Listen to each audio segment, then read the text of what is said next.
negotiating deals. Buying me some shit, I'm stunning in this bitch, everything legit. I want me a meal to see just Rebels, ha ha, everything legit with Wise and Pitt. You know it's real if they said it. You are now listening to Rebels Radio with Wise and Pitt. Yes, sir, my boy. Welcome back, man. Another episode. Everything's Legit Podcast. Coming to you live from Rebels Radio. It's your boy Wise checking in. With your boy Pitt. You already know, man. Everything's legit. Come We on, back man. in here, clocked in. It's Drizzy Day, so you know how it's gonna go. Come on, man. Come on. Yeah. Hey, it's one of hey, man. It's a beautiful day in the culture, a beautiful day. Hip hop. How you feeling, my boy? How's everything? How you been? I'm chilling, bro. I mean, I think I got all my running around out the way, so I'm chilling. I ain't got really nothing else going for the weekend. I'm just vibing, you know what I'm gonna be doing, what I'm gonna be listening to. So you know what I'm saying? I'm good. Yeah. What about you, bro? What's happening? Man, you know me, bro. I'm good. Hey, bro, you know the crazy thing is Drizzy project drop days are usually a calm day for me because I purposely avoid social media. I avoid group texts. I avoid pretty much everything because I don't want nobody to spoil it. I don't want nobody to influence it. I don't even want to drop an influence. Nothing, because you already know how people get. The album dropped 12 o'clock, 12:01. It's the greatest, or it's trash. So I'm like, nah. So I'm good, man. I got some rest because I assumed that Drizzy was gonna drop at midnight, and then about 10:30 we get the post, the track listing, and the by the way, it ain't dropping till 2 a.m. So at that moment, I decided, well, I'll just wait till the morning a little bit later, get up and take care of it, listen to it. So got some rest. Then I jumped up and that was that, man. So I'm good, man. I'm here. Another episode of Everything's Legit. You know how that gets down, man. Man, it's a lot going on. Like you said, it's Drizzy Day. The culture is alive and buzzing. Everybody up. Everybody talking about what's going on. Now, typically, see, the way I do, I like to live with the project. It literally just dropped. Yeah. Oh, of course. You know, so to give like a critique or whatever, it would be like against, you know, my better judgment because I'm not ready for that. But it's some stuff we could talk about, man. Like the album is here now, so questions have been answered. Some things have been, you know, some interest have been sparked. What on your first, you know, go round, you know, just a little quick, you know, what'd you think of it so far? I ain't gonna lie to you, though. My first listen. Well, first of all, similarly to you, I got some rest. I probably went to sleep, you know, at a decent hour. I wake up at like 3:30 in the morning. Couldn't go back to sleep. Didn't really know why. And then I hop on Instagram and I'm like, oh, that's what my excitement was about. So around 4 o'clock, I start playing the album in my earbuds. And I ain't gonna lie to you. First go round, I wasn't really impressed. It felt like regular Drake. Like it felt like, I'm not gonna say it wasn't good. It just felt like what I expected from Drake. There's nothing blew me away, nothing hit me. So it's crazy. It's crazy how many people asked me about the album before the sun came up this morning. Like, Listen, I'm talking text messages, phone calls, talking about but CLB. listen. Hold up, before we even get to the album, because enough has happened around the album drop that it's enough has happened. So let's just take it back. Okay. Last week's episode, we were discussing the drop dates of Kanye and Drake. Because at that time, we record on a certain day of the week, and the Kanye album hadn't dropped yet. Right. So we didn't even know it was gonna drop. So last week we we're talking about the Kanye date, talking about the Drake date, the collage, they're coming together. Something behind the scenes is happening, whatever. We was throwing out our opinions. Then next thing you know, Sunday morning comes around. You wake up, Donda is out. Donda, black screen. Black screen, Donda. Then you're like, okay, Kanye's here. Album's out. Everybody's listening. And then the shenanigans start to happen. Everything around it started to happen. Yeah. My label dropped this without my consent. Well, before that, it was all Kanye dropped and my verse ain't on it. the baby screenshotting the baby manager, text messages. Yeah. Chris Brown getting at him. Big Draco getting at him. It was just one of those moments. So all this stuff started happening around it. The antics around the album started going crazy. Yeah. And we all trying to figure out why. We don't know why, but I bet you Kanye know why. Does he?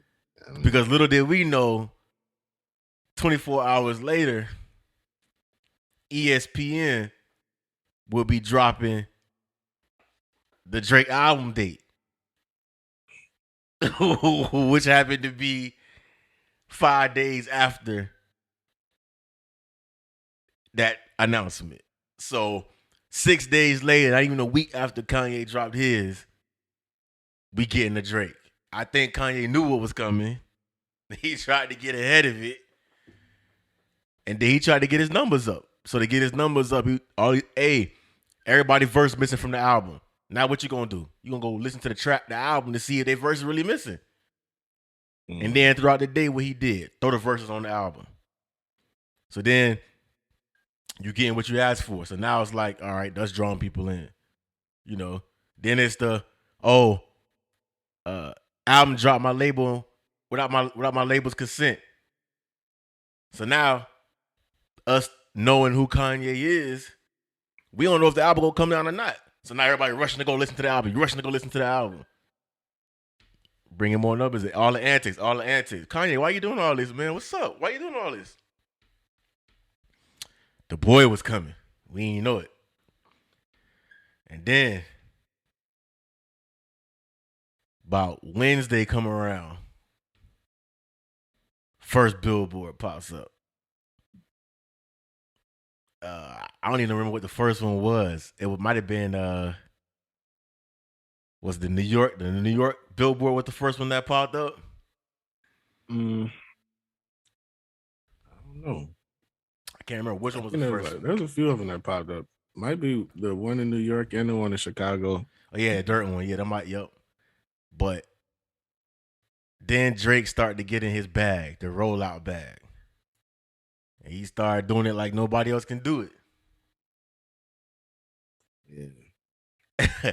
So at this point, we have gotten both album rollouts. who has had the better album rollout? Drake. Really? Yeah. One thing about everything that surrounded Kanye is I don't understand why you would want us to think that you're not in control of your art. Um, just like on that Sunday when Donda dropped, I hit you up and I was like, "Oh, the baby verse ain't on here." I mean, but it was. I just didn't know that there was two different tracks. So, um, everybody whose verse was supposed to be on that looks like it should have been there. Now, as far as the label dropping it without his consent, I don't know. I don't know about that. I think that could have been one of Kanye's schemes or whatever. But also, Kanye, listen. hold on. That could have been one of Kanye's schemes. It most likely was one of Kanye's, one of his grabs to get more ears, get more listens. But also, Drake could have been tired of playing the games and just been like, all right, I'm gonna take care of you. I'm gonna take care of you. Just go ahead and drop the project. Not to Kanye, but to the powers that be at Universal. Now, we all know who we dealing with when we get Kanye, when we dealing with Kanye. So I saw somewhere today that I think it was Kanye's, somebody connected to Kanye. It was like him and Chris Brown is cool now. And I saw that. Yeah. That, and Squashed there's no beef with there's no beef with Drake as long as he don't take no shots on his album. I mean, first of all, nobody's afraid of Kanye. I don't understand why he would why. Who cares? What if Drake does take a shot at you on the album? Well, then what? Oh, I got beef with Drake. So what? Who cares? And he said that because he knew Drake was gonna take shots at him. He knew it. So I mean, it is what it is. But when you ask me who has the better rollout, of course, Drake always has the better rollout. Drake is just, as you said last week, Drake is the better musician. I will say that if this was Kanye's plan, then he ruined his first week sales just by dropping on a Sunday. You shorted yourself 2 days already. We start counting sales on Friday. I think Kanye doesn't play the Billboard game, and Billboard starts counting on a Friday. I think Kanye plays the bigger number game, the global game, because he was on top of charts in like a bunch of different countries. I think he plays the bigger number game. The problem is Drake is the better he's the better musician, and he can make it seem like he not playing a global game and be playing a global game. Like Drake could drop on a Friday like normal, and get the first week sales and numbers. At the same time, he gonna be number one over there. Wherever you number one at, guess who's coming for that number one spot? You know, so yeah, we'll be getting that message in by the end of today. Yeah, we gonna man. I mean, I love the billboards in every city announcing who gonna be on the album. That was dope. But Kanye sold out a tour without the album dropping. You know what I'm saying? He sold out. He sold out what, like 3-4 arena dates. Three without the album dropping. You know what I'm saying? Sold out the merch, sold out the date. So, it was pretty impactful what he did. It's just that I don't think it connected with the culture the way that Drake's rollout connected with the culture. Yeah, I can agree with that. It was different. It was definitely different. But I think, like you said, Drake's rollout connected better with the culture, especially. I mean, you look at it, they both had Jay on the project. They both had Dirk on their project, and Jay brought it on both. Dirk brought it on both. But I put it this way: I'm not gonna. I don't. There, there isn't much that I see myself going back to listen to Donda for. If I wanted to compare the two projects, I think they're both very long projects, longer than what we've been used to in recent years. Um, but I've already listened to the Drake project 2 or 3 times. I'm not even sure if I finished Donda, and I don't care to go back to listen to it again I think. unless I'm listening for features. See, the thing about it is, I don't want to compare the two yet because I'm not there. But Donda, you had to cut through a lot of fluff to get to it. But once you got to it, Donda's a pretty good album. It's a really good album. I agree. I'm sure it is. It's some rapping on there. Like One you gotta one thing dig that irked me about Donda was the long, the intros. I'm sure the intros is probably what. not I mean, not the intros, but like, okay, the track is over, but I'm listening to the instrumental for another minute Yeah, but before. that's a product of our attention span now, because albums used to do that. Albums used to be they give you that trail. It give you that instrumental at the end so you can hear the instruments, you can hear the production, hear what's going on. Because if he rapping on top of it, you really ain't gonna appreciate the production that he got going on. I ain't like it. That's that. I appreciate it. I liked it. I love the production on it was real good. A lot of that sounded like noise to me.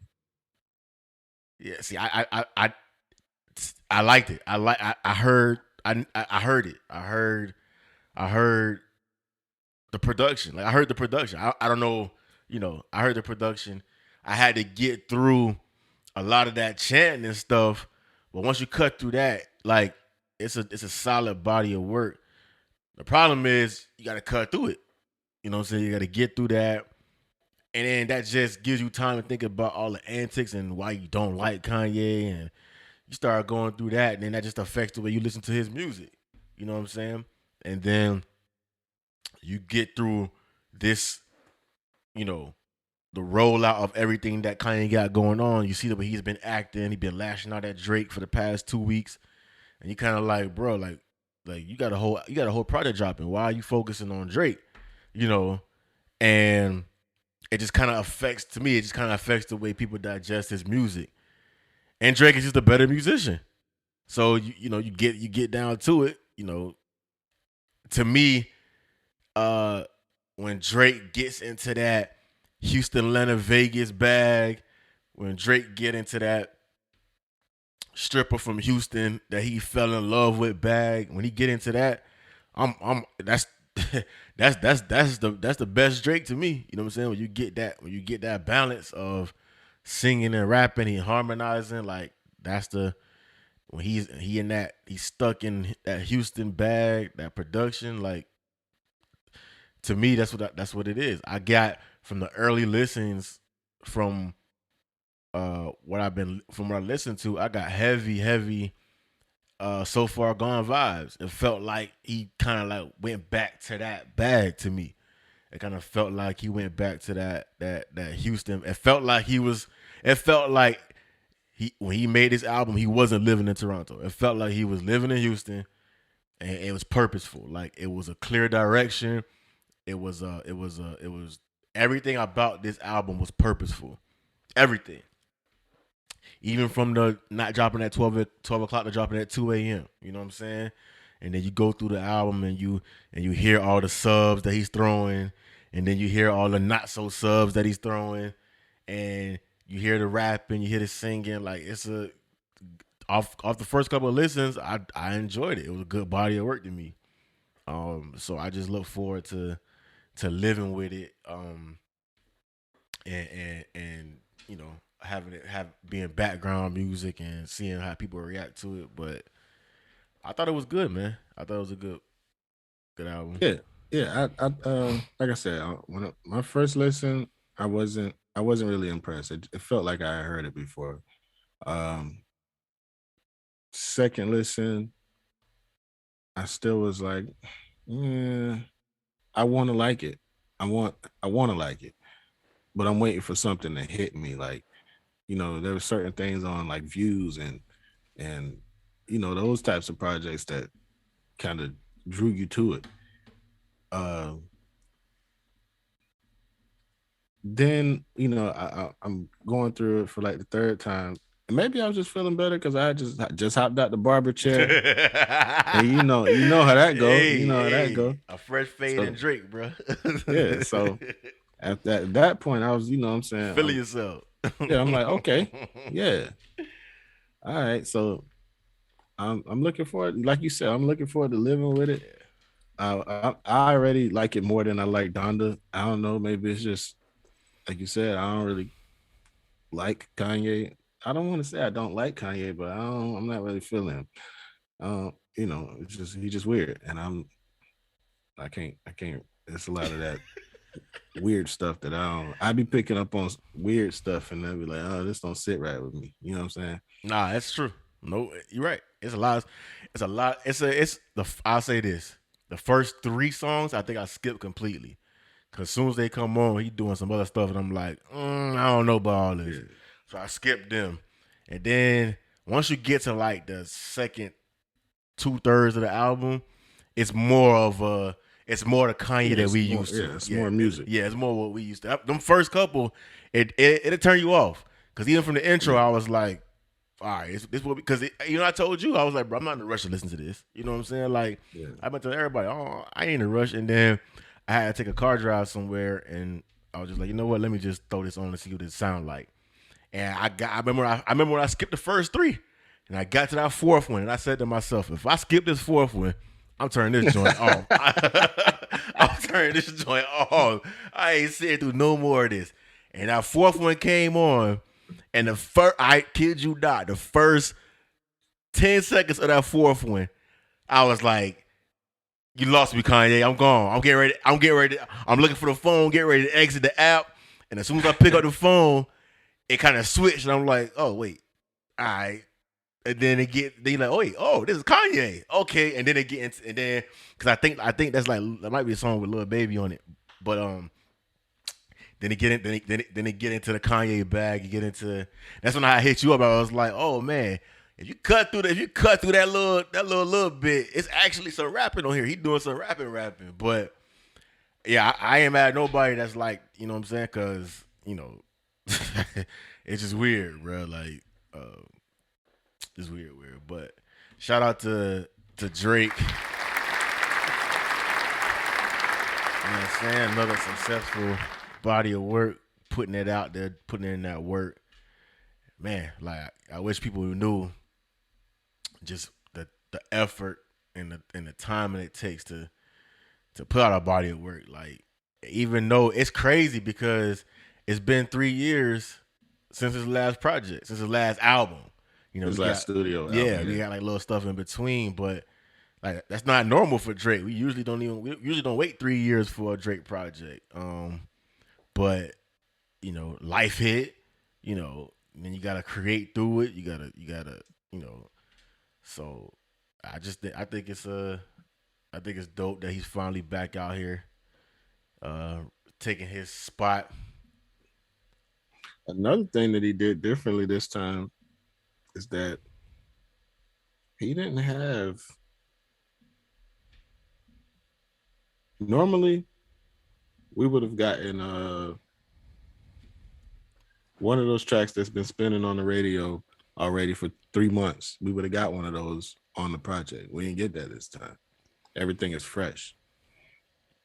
So he not giving himself that head start on the, you know what I'm saying, like he normally would on his way to another platinum plaque. One thing that I do feel about this project is that it feels like a different Drake, like a more comfortable Drake. Like I know a lot of his previous projects, but he sounded like somebody was trying to threaten his position. But now he's just like, yo, can't nobody come for me. You know what I'm saying? It is what it is. You know what I'm saying? And that's what I gathered from him. He just seems more comfortable. And I can respect that. You know what I'm saying? 10, 11 years on top. What else do you have to prove? Yeah, I agree. What do you think about the features? You think it's I heard somebody had the opinion that it was too many features. I feel like in the musical age that we live in now, if you're gonna drop a track of if you're gonna drop a project with 20 tracks, then I mean I feel like the features are the draw. That's what's gonna bring listeners to your project. Especially if these, you know what I'm saying, you're making good music with these artists and it doesn't distract from the flow of the project, then it's fine with me. Like, of course, there was the features that you expect, the Wayne's, Ross, you know, saying stuff like that. Even Dirk right now, Dirk and Baby, and Lil Baby are expected on any and everything. Anything that's hot is moving. Expect them. You know what I'm saying? Don't ever think you're gonna press play on anything and not hear them. So I expected it, and I appreciate the features, even on Donda. Like I said, if I listen to Donda, I'm listening for the features. Yeah. Why you think I like the features? I thought, man, when he teased us with the Nicki Minaj, I thought she was gonna get on there and rap. But I thought so too. I thought I was waiting for it, boy. And of course, I think my favorite so far off the first couple listens, my favorite track might be the one with 21 Savage and Project Pat. Because 21 Savage might be my favorite artist right now. Like he to me, I don't know, something about him, like his cadence, tone. I like what he brings to the table a lot. But I, Future puts Drake in a whole different pocket.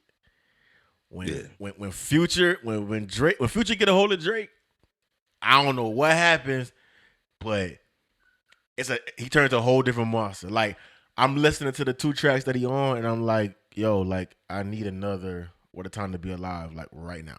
Like, I don't need to watch the Throne 2. I need What a Time to Be Alive 2. That's what I need. Like, and then too, like Thug just felt so perfect on that track. So I'm like, yo, I need What a Time to Be Alive 2, and I need you to sprinkle in Thug on half the project. Like, I need that. I need that because it's a whole he gets a whole different pocket when he get with that man, and it's just like you don't hear you know, oh, this a Future and Drake. Like it's a whole different thing, man. Yeah, it's like their energy different when they on the track together. Yeah, like, yeah. And they come out on the track. But hey, man, I like the features a lot. But like you said too, the Kanye Donda had some dope features on there too. And that it really made the album. And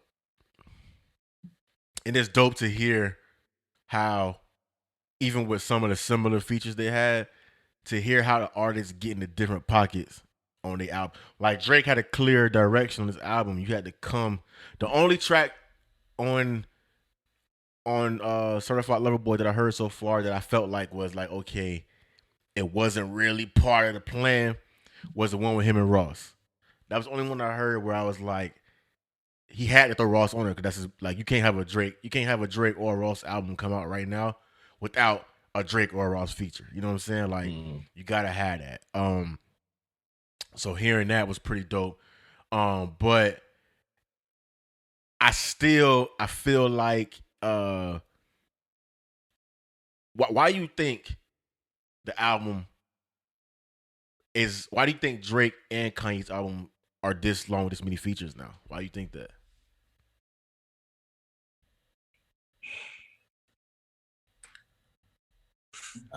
I don't know. I, I mean, because when I first looked at the Donda playlist and when I first looked at CLB playlist, I thought the same thing. Dang, it's a lot of tracks. It's a lot to get through. But it was easy. First of all, to answer your question, I don't know. I don't know. But it was so much easier to get through CLB than it was to get through Donda. And that's where I'm gonna leave that at. I think they both play that, especially ever since More Life. Drake played that playlist game. So his albums are more like playlists than albums. You know what I'm saying? And so he gives you 20 of them and it's like, all right, here. Because even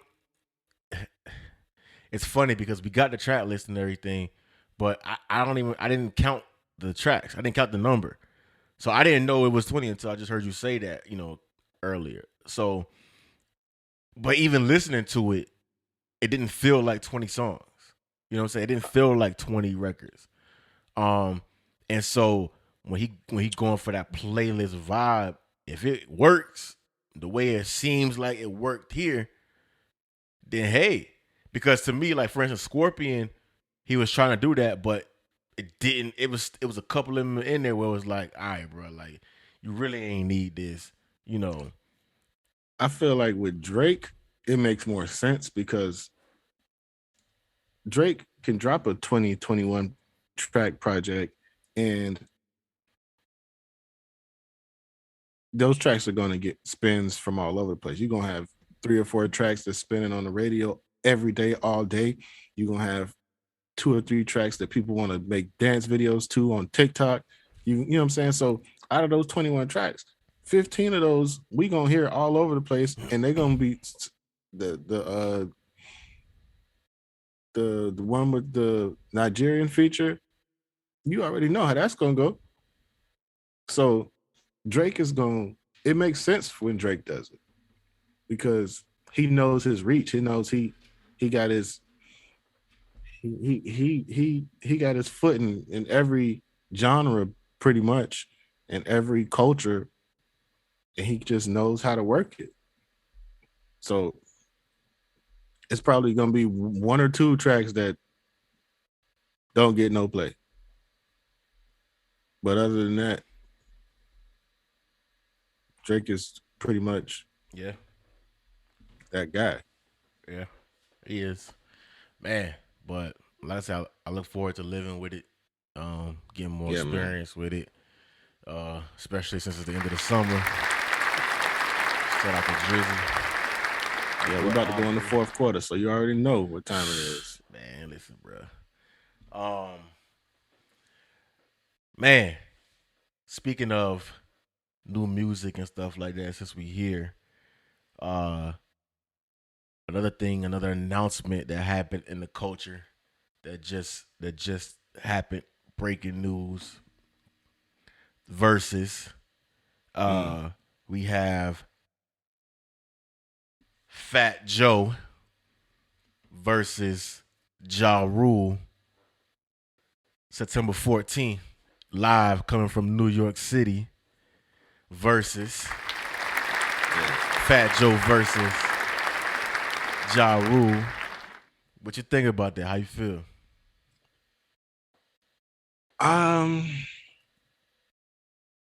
I saw you post that Fat Joe about to find out just how much. How'd you word it? Fat Joe about to find out how much Rule has slept on. Yeah. And that's exactly what's about to happen. I probably said this 2 or 3 times in the last year. There was a time in hip hop when the three kings of New York were Jay-Z, DMX, and Ja Rule. And it was tough. It was tough to get anything in outside of those three. People always sleep on Ja Rule. They always forget about who he was, what he's done. Blame 50. Yeah, you can blame 50. 50 may have very well ended the run. Ain't no very But well. He did. Yeah, but that don't take away what he did. No. That don't take away what he did. No. I mean, yeah. And 50 made a lot of real Ja Rule fans think that Ja Rule wasn't the man. Yeah. Ja Rule was the man. Yeah. Like, hey. There's a whole generation that don't know how dope Ja Rule is because 50 killed him almost 20 years ago. To your point of there was a time where the Kings of New York was Jay-Z, X, and Rule. It was a time in hip hop where each one of those three were the king of hip hop. Yes. When Ja Rule went on that run of features, when he got on the J-Lo, the Bobby Brown, the New York anthem, when he went on that run, that it was nobody in the game harder than Ja Rule. Bro.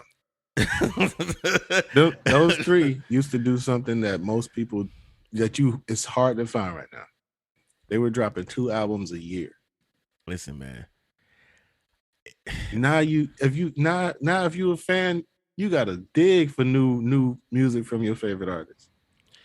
Jay-Z, Ja Rule, and DMX was dropping 2 albums a year, 2 projects a year. That's when the Northeast was. That's where hip hop lived. It was chokehold. They had a chokehold on the game. Man, it took Master P and Baby boys from Virginia and all that. You know what I'm saying? Yeah, to really break in. It was crazy. It was crazy time, kids. Wild times, kids. Listen, I remember. I remember when in the height of Ja Rule and 50 Cent beef, and Ja Rule dropped that Blood in My Eye album. I remember vividly like it was yesterday. I remember going to buy. I rushed to go buy that album. I rushed to go buy a Ja Rule album, Blood in My Eye album, because everybody knew that album was going to be a response to all things 50. To me, that album started the new era of artists taking albums and aiming them at whoever they beefing at. Because Blood in My Eye was a diss to 50 Cent. Like, that whole album, he was getting at 50. And I remember being in my high school locker room listening to that, and I was like, yo, Ja Rule not laying down. You know what I'm saying? He ain't lay down. And he did his thing. He just ran into a titan. He just ran into, he ran into a moment. He ran into a moment because that's what 50 was at that time. You just couldn't, nothing you could do with him. He was bigger than hip hop. But Ja Rule got some hits. I think we're going to find out the same way we found out that Jadakiss is top 5 dead or alive. Mm-hmm. We gonna find out that Ja Rule is one of the best rappers to ever come out of New York. I'm glad that you mentioned again that Jadakiss is top 5 dead or alive, because I've been saying that for years.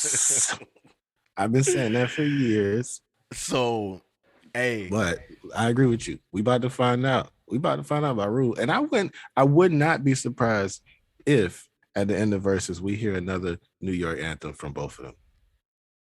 I wouldn't be surprised either. Do you think Fat Joe has a chance? It's gonna be a lot of big pun. A lot of Terror Squad. See, the thing about it no. is though, The correct answer is no. the thing about it is though, Fat Joe got them heaters. He got them anthems. Yeah, he do. I just don't know if they aged well enough, and I don't know how he going. I think Ja Rule been waiting for this moment. Ja Rule been waiting ever since he's seen Jada Kiss just kind of come back to life. Ja Rule been waiting on this moment. He been waiting to show people, yo, I've been ready. Like I'm game shit ready right now. I think this is gonna be his moment. I think Ja Rule. I think Ja Rule just been. I think this is set up. I think Ja Rule set up. I think Ja Rule just been. He been waiting in the loop. He been waiting behind this. Like he been waiting for somebody to, cause he know he got heat. He been waiting for somebody to feel it froggy, and Fat Joe the Anthem King.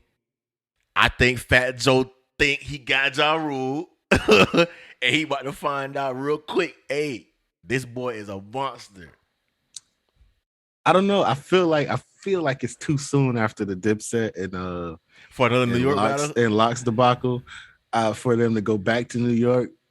I feel like maybe you know what I'm saying, next month would have been a better time. You know what I'm saying? Yeah. Just give us something different. Throw a vibe, man. Throw a different vibe, man. Like an R&B. You know what I'm saying? You could have gave us a Texas feel or something. You know what I'm saying? Yeah. But hey, you know what I'm saying? I'm gonna be happy and I'm gonna accept it. But you know what I'm saying? After this, I don't want to go back to New York for a minute. Yeah, you got Don't take me back to New York until December. You know what I'm saying? The only reason I want to come back to New York is if you got Nicki and Lil Kim. That's the only reason. If it ain't the two of them, I'm not trying to come back to New York. I'm not. Like the next few New York got to be like 50 verse game. Like it got to be one New York and then somebody from like I don't want to be in New York, you know, especially in the wintertime. Like, come on, man, we don't, you know, like, nah. I don't know. I feel like New York in the wintertime would be the perfect time for another versus. I need to see the bubble jackets and the big Tims and stuff. The Dipset Locks would have been a good one for that, but you know it would have, you know, but we was thirsty for more Jada though. Yeah, they probably got one more in they back pocket coming. But that's funny that we even talking about versus and just like we're talking about it's too much New York, too much this, right? We live in an era now where the media, where hip hop lives in the South, right? Mm. The mecca of hip hop now is Atlanta. That's where hip hop resides, right? It lives there. They better hang on because Memphis coming. Yeah. Oh well, you know, let's even broaden it in. Hip hop lives below the Mason-Dixon now, right? It's just where it is. Like the influence, the sound, everything about hip hop, you know, is coming out of the South. But with that being said, the sounds are coming out of the South. But the people who are having something to say, critiquing, giving their opinions about the music and the culture that happens from the South without having even lived, experienced, been in, spent time in the South. But they are allowed to speak on things that are happening in the South, right? For instance, the other day I was watching Breakfast Club and they had Lil Boosie on there. Mm-hmm. And that whole interview, it just felt like they were trying to set Lil Boosie up. It felt like they were trying to get him to say something, jam him up. And because Boosie is a man from the South, they figured he ain't aware enough of what's going on, but he caught on to everything that they was throwing at him. I was actually real proud of Boosie for standing in the paint, taking that, because they was literally trying to jam him up, right? And then you also look at something like what's going on between Kodak and Jack Boy, and then you see somebody with a huge platform like Academics speaking on Kodak Black and Jack Boy, and we know who and what Academics is, right? Academics is a product of this shock generation of hip hop, right? Where the antics were bigger than the substance. Thank goodness that period seems like it's coming to a close. But that was a big part of hip hop where it was more about the eyes you can get, the social media, the antics, more than the substance of the music. And so when that started to come to the forefront, the media turned into that. The media turned into, yo, we want the antics more than the substance of hip hop. So then Academics comes along and he gets on because he is heightening, perpetuating the Chicago beef, getting into the middle of that, highlighting it, doing all this stuff, and he ain't stepped 2 foot in Chicago, right? And that's how he gets on. So we know already he's King Troll. That's what he do. And now you got this seemingly very real beef that's turning into a real beef between Kodak Black and Jack Boy. And you have individuals like Academics getting on their platform and throwing gasoline on the fire. Because once again, he doesn't have to be here. He don't have to live here. He ain't got to be down there. But he gets paid off of hyping it up, getting the views, riling things up. And then if something were to happen to Kodak or Jack Boy, he's just going to wipe his hands clean and move on to the next incident. So why are they allowed? Why is someone like him allowed? Why do we allow media that's not from here, that's not of here, to be able to influence what we got going on? Why is that happening? Because we keep feeding into it. we give them the ears, we give them the eyes to, and they, as long as the person has the ears and the eyes, they're gonna keep doing what they do. I personally, well, I mean, we talked about this plenty of times. I don't care about act. I'm not trying to listen to nothing Academic got to say.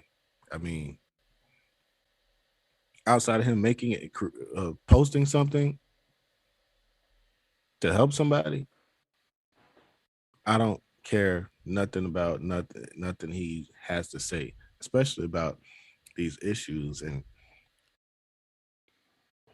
I seen, he went into talking about certain details. Oh, I don't know who this was that was messaging me, but they were saying It was so corny doing that, bro. yeah, shut up, bro. Like he was so corny doing that. I don't, like I said, the reason why they're allowed to do it is because nobody ain't smack them in the mouth yet, and people keep listening to them. Is that even like effective? Like when you hear stuff like that, because I thought the same thing when I was listening to her. I'm listening to him. I'm like, it's effective to those people who live in that same world that he lives in, outside of the situation, outside of the area, outside of what's really going on. It's only effective to them. Yeah. Everybody who is any form, any kind of way connected to the actual issue knows that that's foolishness. Yeah. And that's why even like when he was dead in the middle of the Chicago beef, the real soldiers on Chicago ground was ready to lay hands to him. They was ready to go. They was looking for him.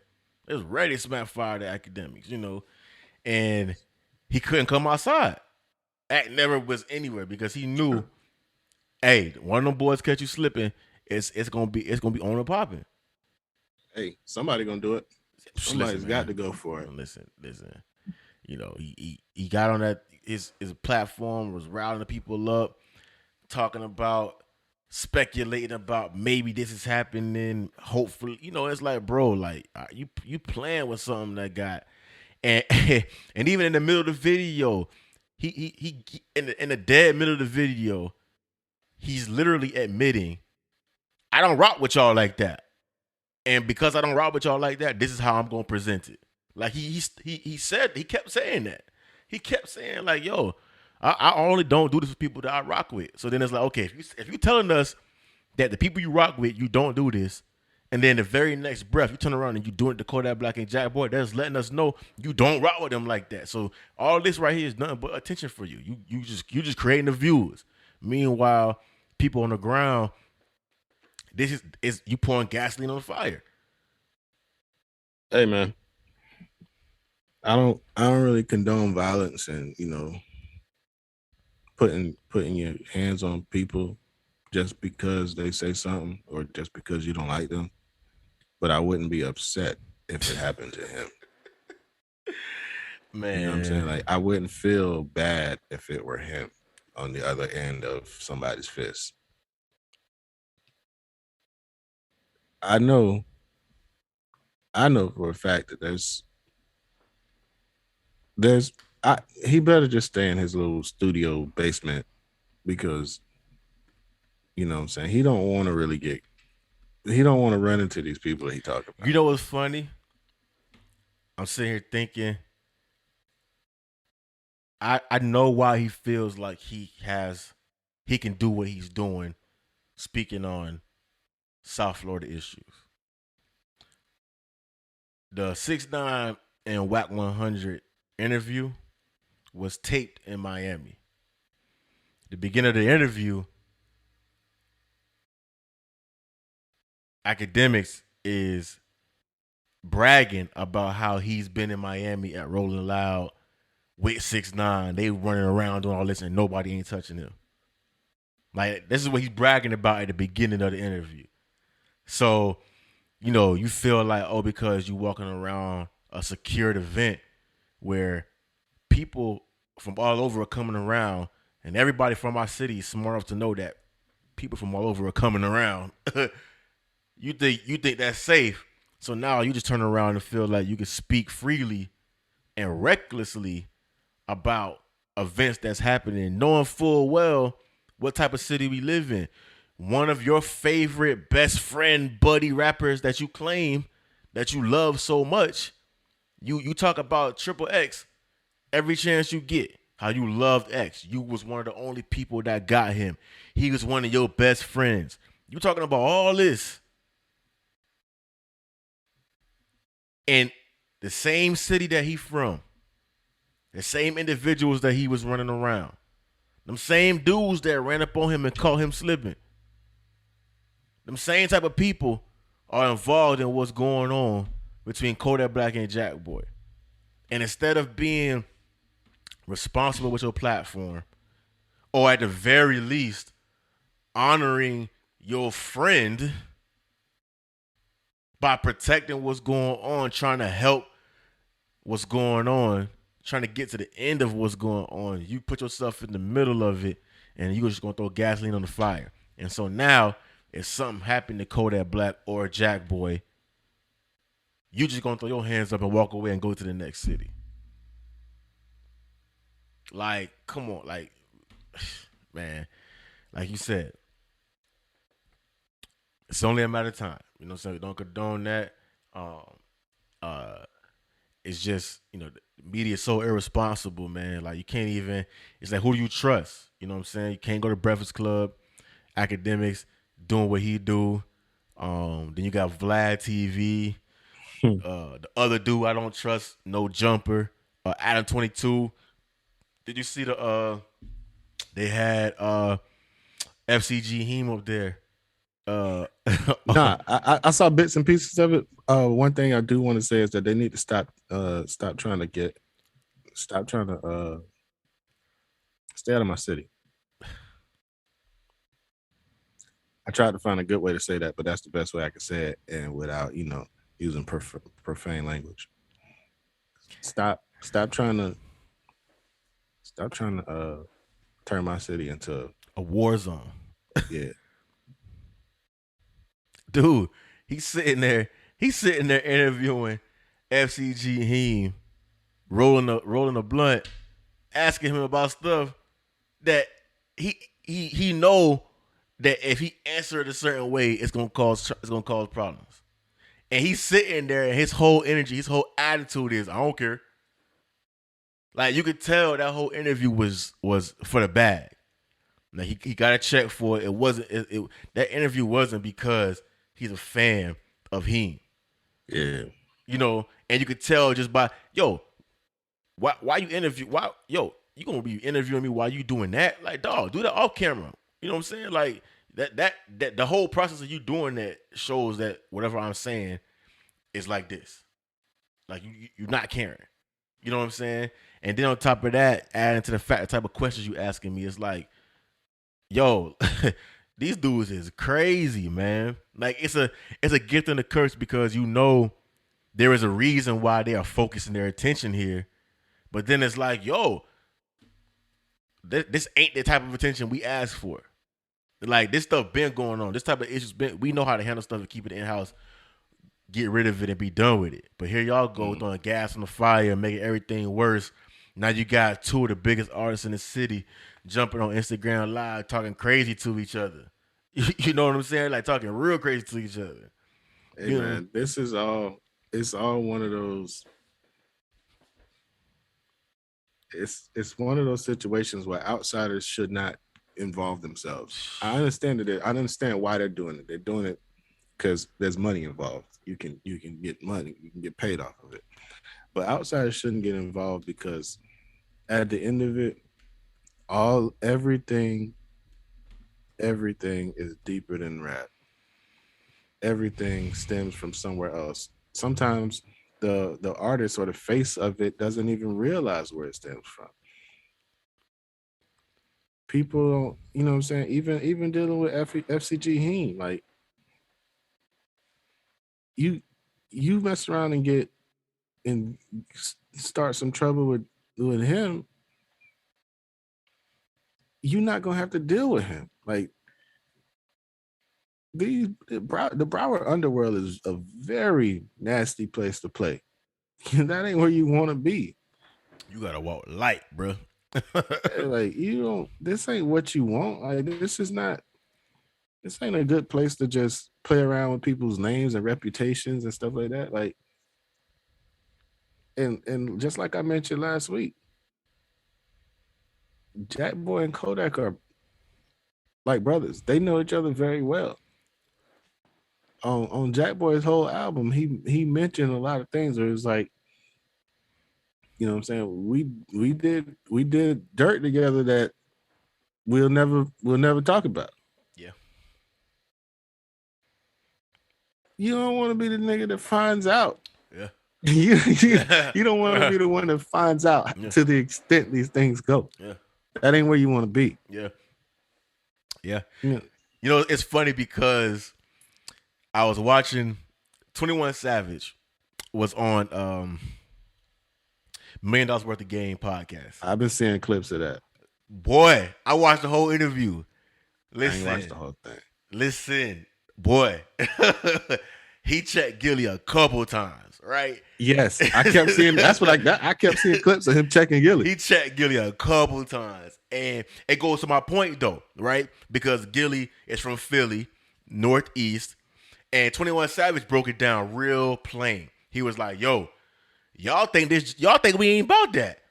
He said straight like that. He said, "Yo," he said, "Y'all some characters, y'all generation some busters." He says, then y'all come here and y'all think we not about that. He said, "Dog, we about that." You know what I'm saying? And then once he said that, and then he checked Gilly right after that, and Gilly he checked him, and Gilly was checked. He tried to make a joke out of it. Yeah. He was checked. He tried to lighten it up, right? He told Gilly, like, "Yeah, you tried me a couple times." Yeah, and then Wallow was like, Wallow put gas on it, but I don't think Wallow thought that 21 was gonna take it there. Like, Wallow thought 21 was gonna he it up, and 21 Ben told y'all, I ain't with that rah. He told y'all that, right? So He checked that man, but that goes to what I'm saying. Like, yo, you in the Northeast, you got that platform, bruh. You gotta be careful, cause you get mixed up in something like this with 21 Savage, the people he rolled up with. It's gonna be trouble for you. Like, it ain't gonna be no internet something. You know what I'm saying? So that's why I think even like the platform we creating is important, cause like, dog, we need that. We need that voice. We need that. We need that outlet. We need that responsibility, because dog, like, them dudes don't have no clue what's going on down here, had no idea, and start speaking on it. And next thing you know, one of these dudes, 21 Savage, pull up on you. Now you locked up in a situation with him. Now what you gonna do? You know what I'm saying? Right. So it's a fine line you gotta walk, man. But I think I love that we building this platform, because especially with the hip hop living in the South, needs something like this to balance out everything that's going on.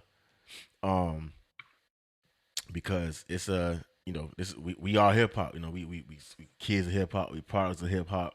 Most definitely. And we want to be able to make sure the narrative stays the same. You know, academics making the claims that Kodak and Jack Boy arguing over girls and drugs, and it's like, bruh, like, it's not responsible, dog. Like unless you know 100% sure what's going on, you tapped in, like, you gotta be responsible with this, bruh. So shout out to us, bro, for creating this. Yeah. And,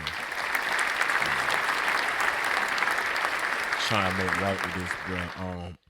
One of the last things I did see was did you see? I want to get your opinion, because it's actually a real conversation. Uh, Ace Hood was on Love and Hip Hop with his moms, Yeah. and he was Yeah. having that real conversation with his mom about taking care of her and things like that, and how she felt like his wife, fiance, she felt like his fiance was taking her place, and he's trying to explain to her, like, yo, like, this priority, like, this is my wife. Yeah, man. His responses were very mature, and it was, I think it was something that a lot of people, especially from in the Black community, need to understand. Like, there's a lot of mama's boys. I'm a mama's boy, but Majority of one Black side, men are mama's boys. yeah, one side, you know, I married my wife. That's the leading lady in my life. So the way he answered those questions, especially about it, honestly, it just seemed like he had his mom financially spoiled, and so she was expecting things that, especially in his new situation as an independent artist, he had to be responsible. It, because this is where a lot of people go broke, whether you're an athlete or an artist. This is where a lot of people go broke. Yeah. Trying to take care of someone you're already taken care of. Yeah. Now, if you're not getting as much as you were used to getting, you need to then have this conversation. Now, for them to not have that conversation for so long, because Ace and Sheila been together for a minute, and they got married last year. Yeah. Now, I don't know if things changed after he got married, but, you know, he's already had he's already had kids, and you know what I'm saying? So I don't know how much things changed from them dating to them being married, but she's been around for a decent she's been around for a while. Yeah. So yeah, I believe that his responses to his mother were very mature. Yeah. It was things that she probably needed to hear. Yeah. And it was just I guess it was humbling for her, because she seemed like, you know what I'm saying, I'm your queen. I'm your queen. I'm supposed to be. And he was like, yo, you are my queen, but I got a wife now. My situation changed. I went from somebody giving me money to me having to make my own money, me having to invest in myself to make a return on my money. You know what I'm saying? And a lot of people will never understand that, especially if you've been around an artist who has a major deal and they getting a budget A from a check. label, Yeah. and they just got this money that they can Yeah. kind of Smooth allocate. around. Yeah. Yeah, it ain't coming from them. Yeah. And then they make their own money on the side. So you know what I'm saying? It ain't hurting. It's like yeah, it's not hurting them. So it's different when you gotta actually do it all yourself. Yeah. Because now you gotta front yourself. Yeah. You gotta I- invest in yourself. I know that conversation. I know that had to have been frustrating to him to have to continue. That it sounded like just his tone of voice, just how calm he was. It sounded like it wasn't the first time he had that conversation. And I know that could be frustrating because it's like, yo, you probably been explaining to her, yo, listen, my situation about to change. Right. You gonna be straight. You ain't gonna be homeless. But this little extra, Yeah, it's gonna have to. We gonna have to because I gotta readjust. You're gonna have to turn your TVs off and your lights off when you leave the crib. You know what I'm Yeah, saying? Light bill getting kind of high, ma. Yeah. You might have to buy your own gas now. You know what I'm saying? Yeah. But it's one of those things where it's like, yo, I'm being honest with you. I'm letting you know what's going on. So if you're not respecting my honesty and respecting the position that I'm in now and trying to make sure that I stay where I'm at so you can keep at least where you at, now we got a problem. Because now what's gonna start to happen is it's affecting my household, where my wife at, where I'm at, where I'm supposed to be at peace. Right. But the weird thing is, because like you said, it's a conversation that needs to be had in the black community because the black mother and black son relationship can be unhealthy. It's like an inherited thing. You know what I'm saying? Yeah. We protect our moms more than anybody. You know what I'm saying? Yeah. And on the vice versa, our moms will protect us through anything, like through whatever. But but when you get to a point as a man, when you gotta, okay, I need to prioritize so I can have a peace of mind, so I can at least be healthy and be here to provide for everything. And then you had that conversation. And at the end of the conversation, she apologizes for the miscarriage and how that felt, but never apologized for making you feel like, yo, I'm still a priority. And still felt like she didn't get it, she didn't understand it, and it was still gonna be an issue of, yo, what's up? I think ultimately it's a disconnect between her and Sheila. And I feel like she felt more connected to maybe his previous situations than she does with Sheila. But that could be her fault too, because he was that previous situation was a thick and thin situation. So, a newer person coming through, you especially the mom, you attached to the old situation. You like, hey. Well, the old situation is where she got her grandbabies from. And there you go. Now, emotionally, you still. Now, and this is where the situation gets a little hairy. I've been following Sheila for a minute. She's all about happiness and creativity and liberation, especially for Black females. She likes to create spaces for Black females. I remember her from high school. I mean, I didn't know her, but I saw her. Saw her around. She graduated a couple years before me, and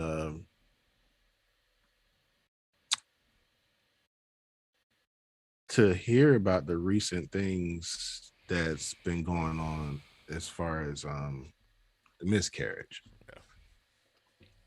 that I saw the mom's demeanor kind of change. She kind of let her guards down a little bit when she heard about that, when Ace told her about that. And I recently saw Sheila's story about that. And that's it. that hit home for me because I've been in that situation, and I know a lot of my homies have been in that situation. Um, but that is something that probably draws Ace even more towards Sheila and more away from his mom, because when you're in a relationship and you go through something like that, y'all need each other more than ever. And as a male, you don't really understand From their that relationship or that bond that a mother has with a child. unborn child until you see that hurt or experience that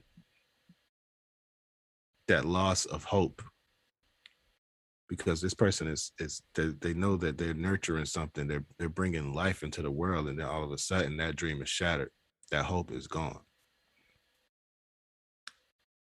Even in my personal situation, the conversation still come up.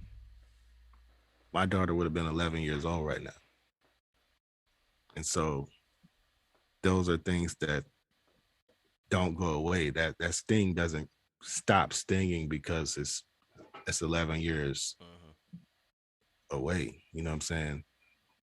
Um, so I mean, I salute Ace for even, and that's not the first time he's been through that. This is his second time. You know what I'm saying? So just I can't imagine having to deal with that same kind of pain.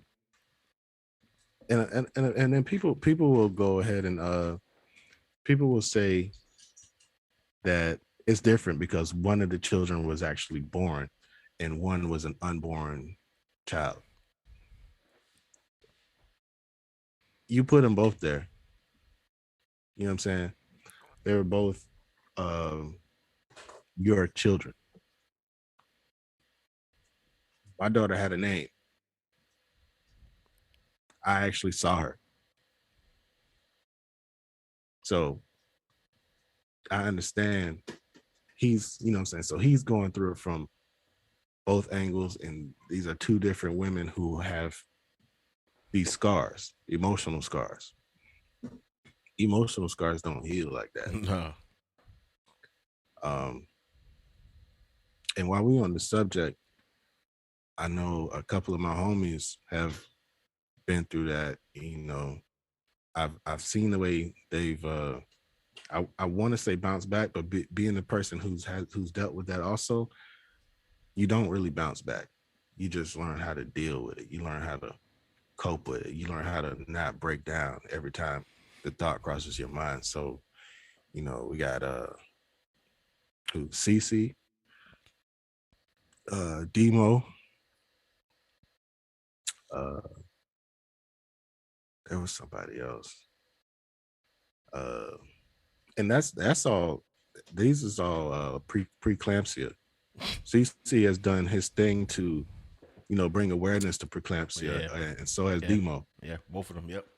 Yeah, so I just want to salute them because of their work and bringing awareness to that. It's something that deserves to uh have light shed on it, especially because of the prevalence in the Black community.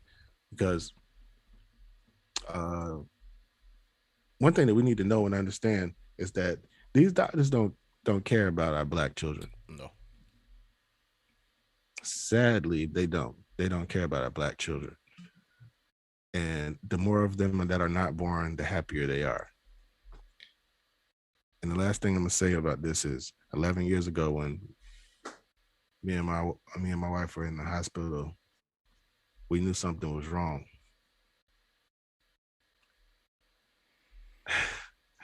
I usually wouldn't say this on camera or on this microphone or on air or anything like that, but the doctor came into the room and he told me and my wife, I'd be bullshitting you if I told you that you were going to take a baby home.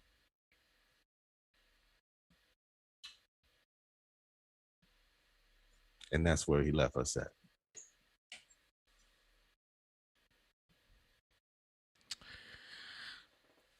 Listen, That bro. was that.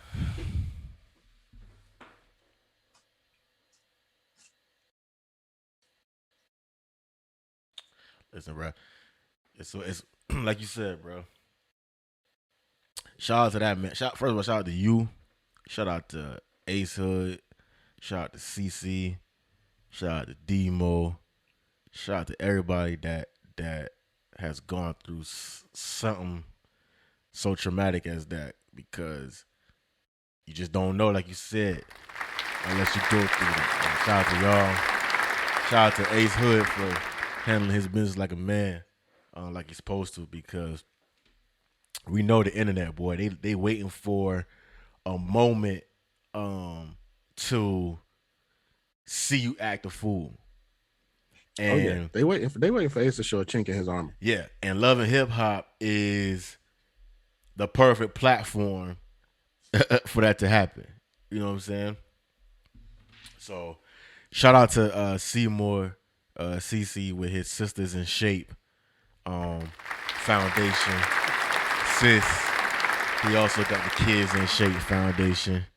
Shout out to like we talked about, Demo DeMarcus, Long Live Cairo. Man, so just stand up individuals, stand up black men doing what they gotta do. We need more of that, bruh. But let's try to switch this vibe up a little bit before we get up out of here. Just gonna tap into some new music that we seen. Oh, before we get into that, I did see, speaking of Jack Boy and Kodak, um, just one of the, I ain't gonna get into it, but you saw Jack Boy go to Haiti? Yeah. And he went to Haiti, and now he's pledging to build a hospital in Haiti. Mm-hmm. And Lil Baby said he gonna tap in with him to make that happen. So hopefully they follow through with that. Shout out to Jack Boy for making that happen. Also too, September 12th, Roe got a show with a live band, Sesh with Greatness. September 12th, live band, Rebels only. Session with Greatness, Roe performing with a live band. Speaking of which, Yep. I spoke to Ro earlier. Mm-hmm. No, this ain't the same thing. At the end of September, end of this month, he told me he got a Rebels Only show. So shout out to him for that. I didn't get all the details yet. He said I'll definitely get the details in due time. I'm trying to make it. So Cool, shout out to man. Ro again. Shout out to Roe, home team. You already know. Just a couple tracks that I was tapped into this week. Not many, because I was highly anticipating CLB, and then I was a little bit tapped into Donda. But 9-3 Purpose did drop Legendary Intro, which is super dope. That boy do not miss 400 seasons. Shout out to 9-3 Purpose. 9-3 Purpose dropped that Legendary. Iceberg dropped the track. He dropped Light Up the Sky. I saw that. He back on his bop. So it was dope to hear. Shout out to Iceberg. New track, Light Up the Sky. And also too, out of Dreamville, I saw them announce that Luke got a new project coming, the Goldmouth Project. And Luke, one of my favorite out of the Dreamville camp.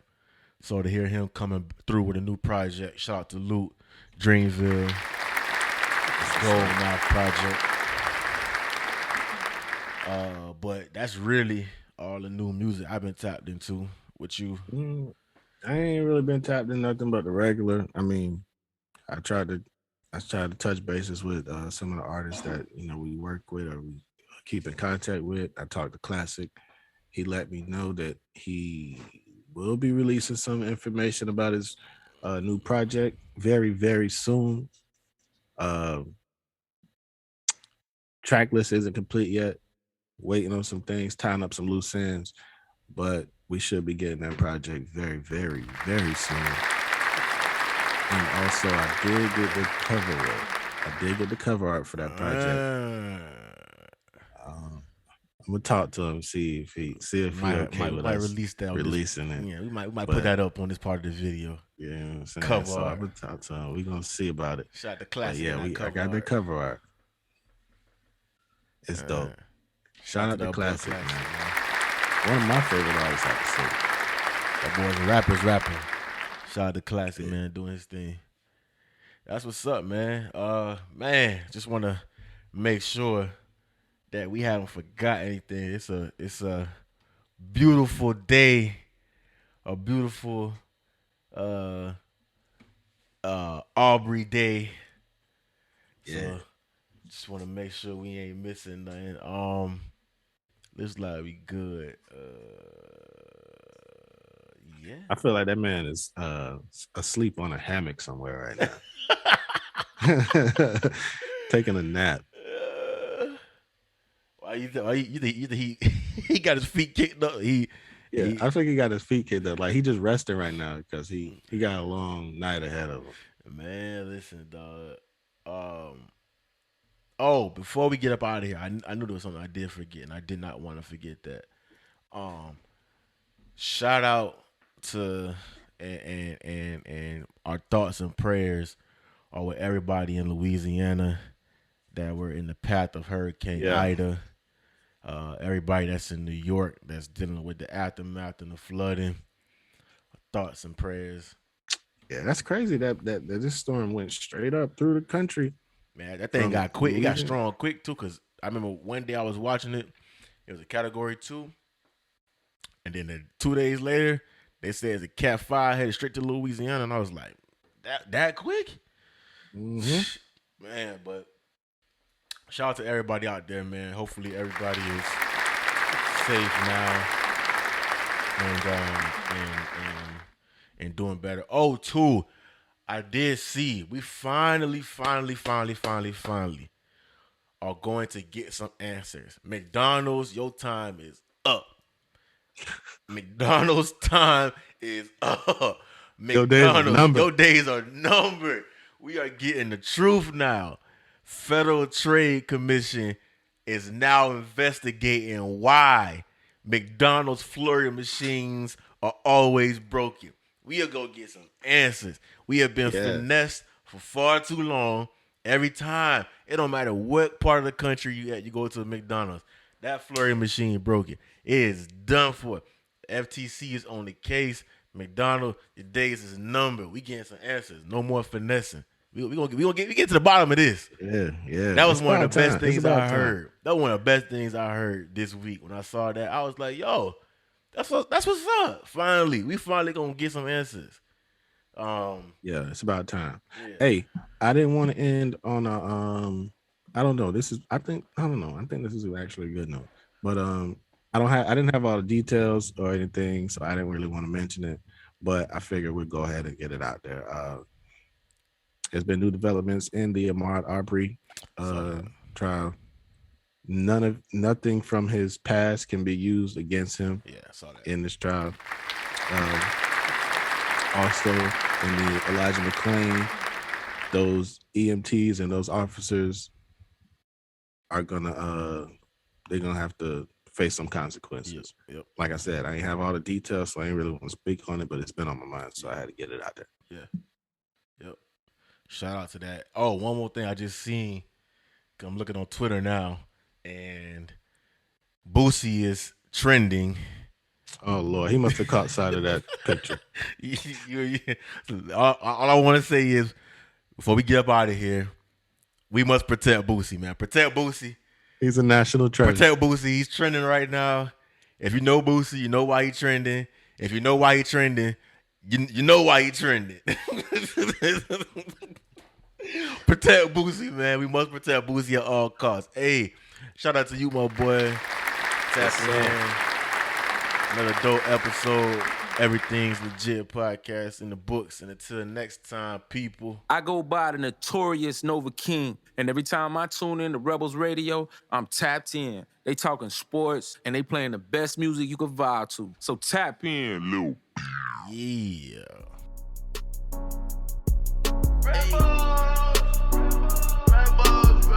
Like, what you thought? I was just sitting back, not rapping, nigga? You think niggas ain't get better? Like, what you said? I want me a meal to see just how it feel. Ain't worried about no bills, negotiating deals. Buying me some shit, I'm stunning in this bitch, everything legit. I want me a meal to see just how it feel. Ain't worried about no bills, negotiating deals. Buying me some shit, I'm stunning in this bitch, everything legit. Hey, I'm about biz, money where my mouth is, spliffy where my mouth is, smelling like ounces, but